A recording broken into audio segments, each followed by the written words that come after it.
Now, I'm not going to lie. There are very few times when I'm watching a movie where I do one of these four things. Number one would be, oh my God.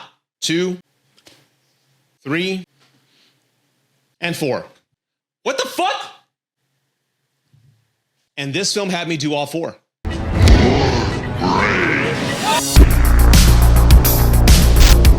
When evil lurks. In a remote village, two brothers find a demon-infected man just about to give birth to evil itself. They decide to get rid of the man, but merely succeed in spreading the chaos. First off, I love foreign films, especially foreign horror films, because you know why? There's no rules to them. In American horror films, there's always like a safe trope or formula that you know certain people aren't going to get killed. Babies, kids, animals, they're safe. You know there's more or less going to be a happy ending unless it's one of those exceptions to the rule movies that somebody or nobody's going to survive at all. But foreign films never let me down because they understand sometimes endings are not supposed to have a happy ending and they don't hold back from the realities of how brutal things can be. I've heard when evil lurks through word of mouth, including this guy. He told me about it. He saw it like at a festival. So I'm like, oh, I'll give it a shot one day. So I finally saw it with my fiance, and this is my favorite horror movie of 2023. And let me explain why. What I loved about this movie is that it really doesn't tell you much about what is going on. You hear these two brothers referring to this man just covered in pus and boils as a rotten, and you don't know what he's referring to. You're thinking about, okay, is this a disease? Is this an infection? What are we talking about? And as the movie progresses, you find out rotten in this particular world means demonic, infected, or possessed. So as an audience goer, you're curious, like you're asking yourself, did I miss a point? Did they explain what a rotten meant? What's going on here? Then that follows a sequence where a farmer's about to shoot a goat and his wife's pleading with him, you're not supposed to kill him with guns, don't do this. He does anyway, there's consequences to that, and you're wondering, what is going on here? Why weren't you not supposed to kill this goat with a firearm? And as the movie progresses, you're learning about the mythology, the history behind these type of events and how to properly extinguish it.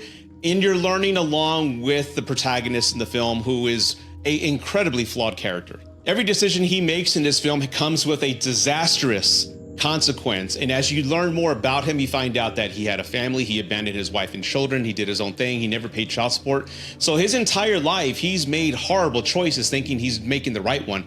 And that behavior continues in this film with some of the most shocking moments I've seen this year in horror films because of his choices. What I also love is this film is directed by Damian Rugna, who's from Argentina. And what I love is that he captured how us Latinos are very superstitious when it comes to certain rules, things not to do after midnight with these rules that he set in this world. And speaking as a Latino myself, growing up, yes, I heard all types of rules like this that dealt with superstition and evil from my parents and my grandparents, and us younger generations, Gen X and so forth.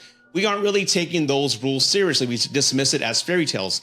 And I love how he translates that in the film, where these two brothers know of these rules of mothers mentioning, but they're just missing it as whatever, but they didn't tell their children. So you have a young child asking his grandma, what are these rules? I've never heard of them.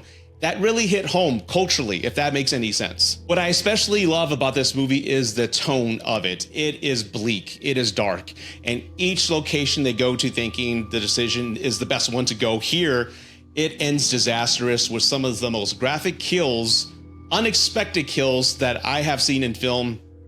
It's been a while. I can't think of a time, and they're simplistic and they're realistic in a way. So don't go thinking this is an extravagant set sequence where something's going to fall down. Think like Final Destination. It's nothing like that. They're simple but effective. And the people that this happens to, you don't expect because you're so accustomed to the rules that we've adjusted ourselves with American films. This film is not for the faint of heart, especially some of the sequences that I've mentioned, but I highly recommend this film, When Evil Lurks. It was a pleasant surprise. It is, as I said, as of right now, it is my favorite horror movie of 2023, possibly the past couple years. I'd really have to sit down and think about it. But if you love horror movies, especially foreign films, yes, there's subtitles. I don't mind subtitles. It makes the film easier for me. I highly suggest this. I think it's on AMC Plus right now, or you can rent it on Amazon. But again, highly recommend it. Tell me what you think in the comments below. I look forward to hearing your thoughts. Thank you for watching, everybody. And again, I want to give a special shout out to all my 150 new subscribers that have just joined my page. Thank you so much. I appreciate you joining. I know this is because of the 31 on 31 video I published yesterday. I appreciate you guys signing on and joining the family. And again, I hope you enjoy these videos and watch them. I look forward to hearing from you. Take care, everybody. Bye-bye.